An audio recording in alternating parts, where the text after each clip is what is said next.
Hello, my name is Yiakoumi from LConnect, and having another special conversation with industry leaders. And today, I'm very happy to have a good friend of mine, someone I've known for far too many years, as the conversation today. And it's going to be Jan Bures, the Managing Director of Audi Volkswagen Middle East. Welcome, Jan. Good morning to you, Louis. Very happy to be here and, looking forward to the interview. Thank you very much. So the first question is relatively simple. So, what is your current role? We've known you in logistics and after sales and so on for many years and finished vehicle logistics in the past. But what is your current role and what does that entail? The current role is the Managing Director of Audi Volkswagen in the Middle East, which comprises out of being 100% responsible for the P&L for both brands. I am the single signatory for the company. I'm the legal representative of the company. And with that, I'm also the representative of Volkswagen Group in the region. As far as car business is concerned, and that in a nutshell is what I'm doing right now. And I'm very happy about, doing exactly that. Okay. And the P&L for Audi Volkswagen Middle East will come from vehicle sales and servicing from the vehicles. There's no manufacturing or anything like that in the region. Good question. No, that is correct. That would be only sales and service and sales of spare parts and sales of other services like financial services and these kinds of things. Mm-hmm. But nothing. No, we don't have any. We don't run any factories here in the Middle East. Okay. I've known you for many years, as I said before, but I've known you always in a logistics and supply chain role, and mainly in a customer-facing role, so service parts or vehicle logistics. What are the benefits of your logistics background? And was it better to have in your current role, was it better to have the customer-facing roles as opposed to manufacturing? Do you feel that gave you a broader scope to get into the position you're in now? When you do new car sales and when you deal with dealers and when you deal with fleet customers, then it is always of benefit when you know the background, the backbone of how the systems work and can tell you how does it happen when a car gets from A to B. Now, vehicles, when they are being built, they have been previously ordered, they have been previously specified for the customer order. They have been put together, they have been checked, they have been stored, they have been seeing their time in dwelling areas. They have been then loaded and so on and so forth. And all that takes place obviously in systems. And having the advantage of having done a logistics job for quite a while, that obviously also gets you a little bit of an edge when it comes to sales, to new car sales. So that is absolutely helpful.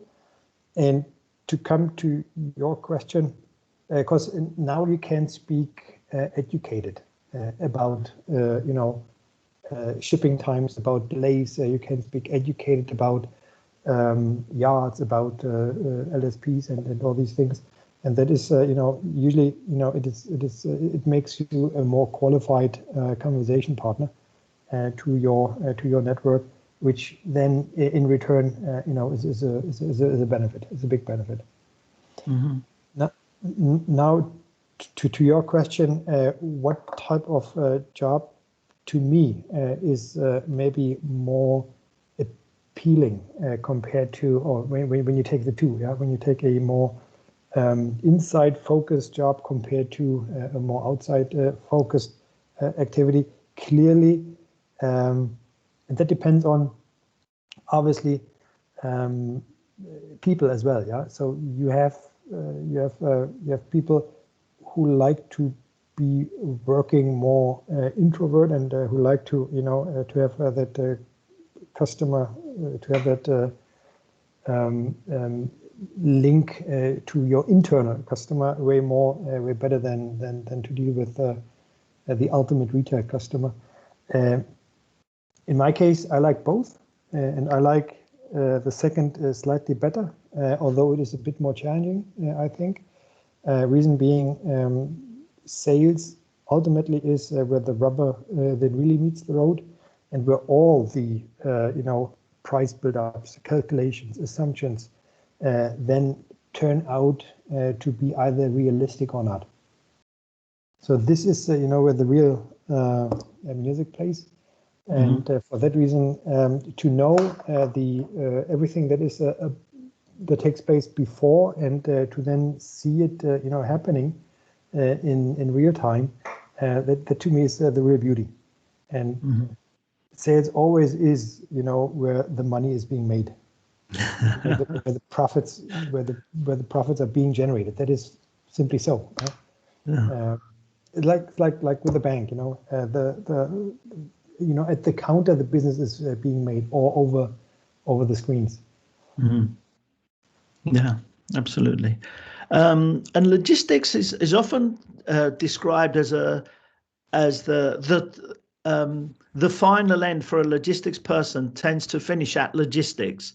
There's only a few examples of people who've gone from logistics and moved into even more senior roles. In this instance, managing director of a region and so on. I don't see it that often in logistics. Quite often, the top role is your head of logistics, and then you retire or something. What holds people back, and what helped you to go beyond just logistics? I mean, first of all, I have planned to work a little longer than the next, a year or a few years. So I'm not planning on retiring anytime soon. So maybe there's more to come. Yeah. Who knows that? Secondly, what is my thinking of why it happened, or it happens every now and then, that people do end up or end their career in logistics, and see that as a sort of farewell assignment, if you will, in a way. Logistics obviously deals with the values, deals with all the assets. So I think in order to have that done properly, you have to have people who understand everything that is in between and right after. So it is, in my view, even more beneficial to have to put people with a little bit of experience in other areas into logistics positions in order to then do what is necessary to be done in a logistics function. So I would not view this as a dead-end assignment when you work in logistics. No, not at all. There are also different examples. I think Dieter Zetscher, he worked in logistics as well, who we all know then became the big kahuna for first Chrysler and then Mercedes. And there is more examples like that. So I don't think that it is so unusual that people crisscross the boundaries and do then all of a sudden jobs in other areas of the automotive business. Particularly not when you think of the new era in automotive business. Think of all the EVs. Think of all the apps that we will be working on in the future, much more than we are doing than we are working on or with right now. So the business model of the automotive industry, particularly in Europe, and that is mainly driven by all the regulations, but then also in the US, and then in the US particularly in California, and in the other states that have similar emissions regulations. Our business model will be fundamentally changed, and we simply have to adopt. There is no other way. You have to adopt. And size is not necessarily what matters, but very often used term speed and size, you know, and then to bring it in the right context and in the right mix. That is what is important. So a very long answer, and I hope that I have not used up too much of the time. But I do believe that logistics by no means is you know, a dead end assignment for then people to do their last job before retirement. Oh, disagree. Yeah, very good points. And as the industry changes as it is now, there is more necessity for agility, innovation, open-mindedness, globalization, and all of these things are something that logistics is a very important part of. And if you can understand logistics, then you understand the need for all of those things. So it's a very good point. I mentioned globalization there, and you know, I've known you in a few different regions, and not necessarily easy regions: Russia, China, okay, North America, and of course Germany. What have you learned about, you know, globalization? What has it helped you in your career? What's been like working in different regions, both personally and professionally? What kind of things have you learned from your personal globalization? I mean, it is all about helping. It is all about partnership, first of all. Yeah. No matter if you work in a headquarter position, or if you work in a retail position, or if you work in a wholesale position, there always is someone who at the end of the value chain gets a car handed over, or gets a repair done, or gets a service sold to him, right? And that somehow, and that depends on where you are, and that orchestration that somehow needs to be managed. What I think helped me most is to be genuine and to deliver, say, 70% of the promises you have made. That in my, because 100%, you know, that anybody will tell you that you know, delivering on the promises is the key thing, and he always delivers, or bullshit, impossible. I think if you can manage something between 60 and 70% of what you have been committed to, then you already you know, cut a great ratio. And if you do that, then it does not necessarily matter much where you do it. Yeah. Chinese dealers, Chinese entrepreneurs, they are super happy when things turn out to be the way they're supposed to be, and the same is true for Americans. The same is true for Russians. There is little difference. There's little difference. In my mind, in my view, obviously you have to sort of friendliness always helps, right? And an open mind that always helps. And when you mix that with a little joke every now and then you usually get to where you want to be. See, we have been handling 500,000 diesel cars in the US. That was done in a matter of 2 months. And then the whole system of not selling, but you know, buying cars back, and at the same time, you know, in parallel, selling, continuing to sell cars. Now that was done in a matter of 2 months. Everything, you know, systems were set up.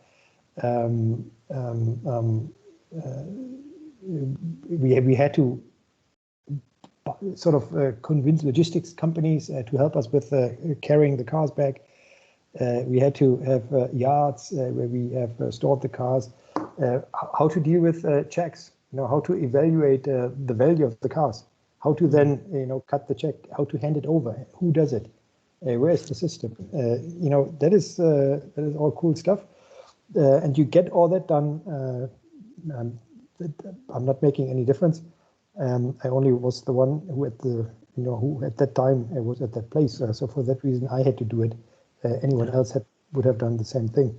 But to be genuine, I think to be friendly, to sort of, you know, at least try to deliver on the promises. Don't be too big of an asshole, and then every now and then having a little bit of fun never hurt. Absolutely. So despite all the talks about algorithms and cost savings and systems and processes, automotive and logistics industries are still people businesses, really. Yeah.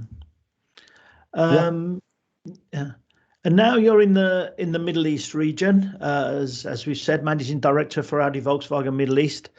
How do you see the development of the Middle East for automotive and for supply chain and logistics? Louis, you as a British citizen, as a UK citizen, you know that you know the history in the region here. You know that the British were here for quite some time. An interesting fun fact I learned the other day is that here in the UAE, they had until late in the 60s the Indian rupee still as a legal tender. Reason being, it was once, the British Kingdom of India. So the Bank of India governed and governed also financial transactions here in the UAE. And then only in 1971, the UAE were founded, and then a little bit later on, the dirham was introduced as a legal tender. So and all that has a lot to do with obviously the British history, the huge British history here. We still have junkyards with old Bedford automobile trucks, and all that is still there. So now back to the question. The Middle East is a geopolitical region which was obviously for very good reasons, not necessarily always on the front page of the news. In the UAE, in the Middle East, real development started only 60 years ago, compared to the 250 years, we already have on the clock in Western Europe and in the US. So for that reason, the societies here, in my view, have managed to turn that into a huge advantage. Because obviously they do need to repeat the mistakes that previous generations have done in other parts of the world, and they are not. So they are very smart people. They have been sent to the best schools there are, no matter, and you name them, and you will definitely you will find people from the Middle East in these schools. And they are bringing obviously all that insight of how the other societies operate, work back here to the Middle East, and they are really starting to put something together that is big, that will be even bigger. Think of the Mars probe. The UAE, they also, not only NASA does that, but they're also having a Mars probe. Think of the vaccination programs that currently run in the UAE or in the Middle East, / particularly in the UAE. The UAE is a country with 5.8 million people out of 10 vaccinated so far. And I think, if my memory serves me right, it is on rank 2 or 3 in the world, very close to Israel. When it comes to number or percentage of population already vaccinated against COVID-19, and that will continue that way. They are now attracting investors from all kinds of industry, particularly agriculture. So agricultural technology or agriculture technology companies, they have a beautiful laboratory, if you will, ahead of them where they can do the most beautiful stuff you can think of. There's Norwegian companies, there's Israel companies from Israel who do exactly that. So who turn desert into soil, into agricultural important soil, and all that happens here. Then on the logistics area, most likely it will be so that you will be seeing here, first of all, electric vehicles in a scale that you would think that you would not have thought possible of, in such a small amount of time to see that many electric vehicles. Volkswagen Group sold last year 420,000 electric vehicles. We have been overachieving our CO2 emissions targets in Europe. Although only a few of these electric vehicles have found their way here to the Middle East, the whole area, the whole region is still important enough for Audi to take Dubai as their main or as one of their launch cities where the new e-tron GT, the new Audi e-tron GT has been launched. And that in itself, tells you how, just that one single brand of Audi, the premium brand Audi, views the importance of the Middle East. You see here everything, and probably in more quantity that you see, in London, that you see in Berlin, in Paris. You see all that here also, probably in a larger quantity. So the Middle East, in my view, they only have now turned the page to digitalization. Take another example, digitalization.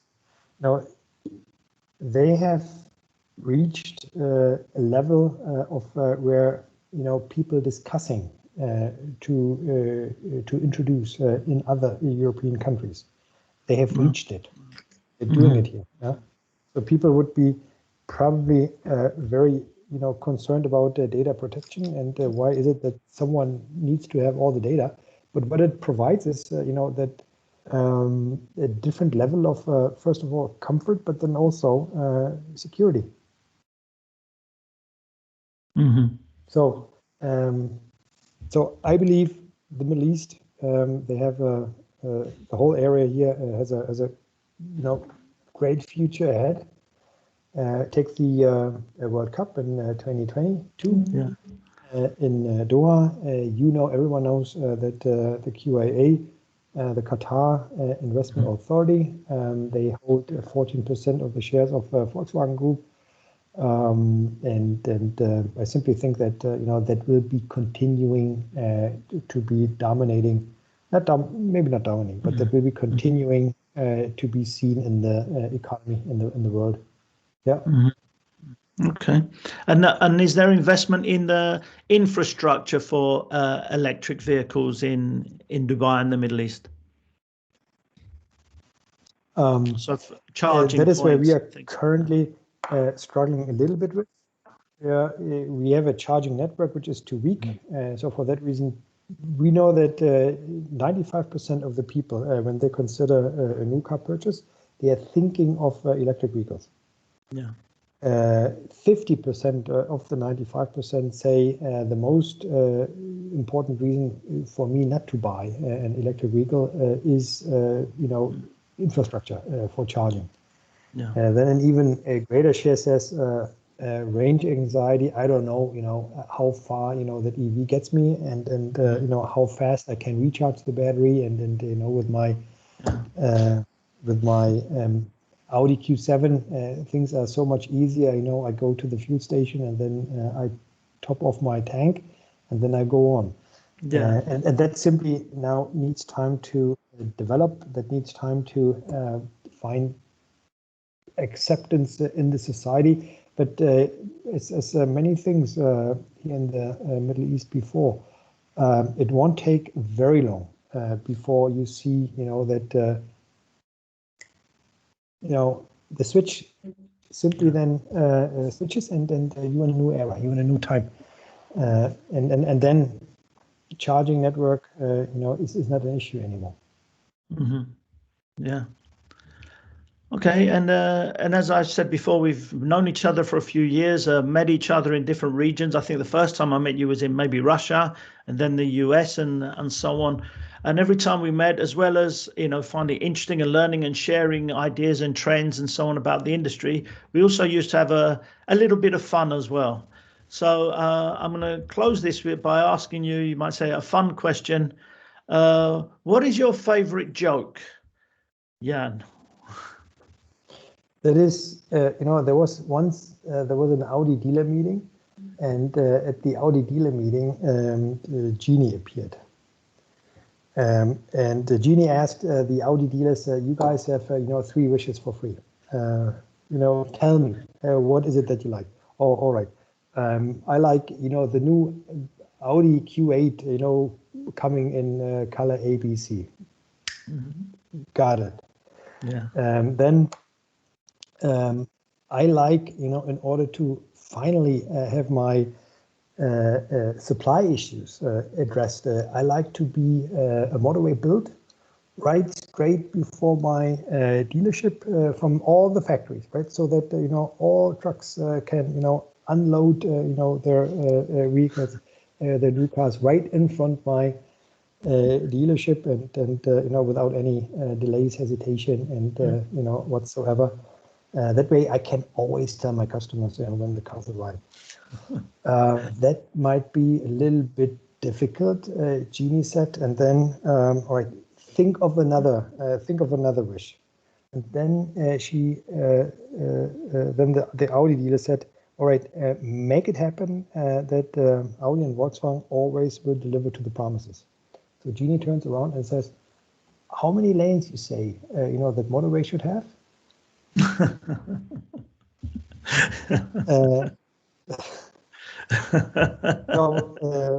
That is, yeah, that's sort of, Yeah.